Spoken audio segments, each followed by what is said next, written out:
श्री गुरुदेव सुप्रभात सर्वांना. थोडासा सकाळ सकाळ पाऊस झालाय बघा. म्हटलं आता उघडायचा नाही पण उघडलाय. आणि श्रेयाचं चाललंय बघा, म्हशीची धार काढून झाली, रिडी पाजली आणि तिने आतमध्ये चालवली बांधायला. सकाळ सकाळ थोड्या वेळ जरा पोरी मदत करू लागतात म्हणून तरी बरं वाटतं. आणि इकडं मग माझं ती धारा ती काढून झाल्या. आणि आज ना अमावस्या होती आणि गुरुवार पण होता म्हणून गॅसची पूजा करून घेतली. आता उद्यापासून श्रावणाला प्रारंभ होतो. छान असा पूजा करून घेतली की चहा घेतला बघा करून. आणि इकडं टाकलेत बटाटे शिजायला. आज पुरींसाठी बटाट्याची भाजी बनवायची होती डब्यासाठी. छान इकडं देवपूजा करून घेतली.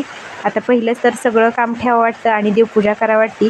पण एक वेळेस काय होतं, डबा करण्यासाठी का आधी डब्बाच करून द्यावा लागतो वाटतं, परत करावी देवपूजा, कारण पोरींनी 9 वाजता जायचं असतं. आणि मी खाल्लाकडल्या रानात आलेले होते बघा तुटाळ लावण्यासाठी. खरं तर मी एकटीच नव्हते, 2-3 जणी बाया होत्या माझ्यासोबत. त्या ओतत होत्या औषध छोट्या झाडाच्या बुडाला, जी की मुळी पांढरी मुळी सुटावी त्यासाठी. आणि परत औषध ओतून झालं, माझी पण तुटाळ लावून झाली. आणि आम्ही इकडं मोठ्या पेरूच्या तुकड्यात आलो बघा. आणि एवढाली पेरू झालेत.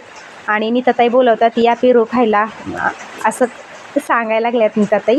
आणि चाललंय बघा त्यांचं, जी की छोटी छोटी पेरू आणि कळ्या फुलं यायला लागले ते तोडून टाकायला चालले. आता मी चालले बघा तळेकडे चालले.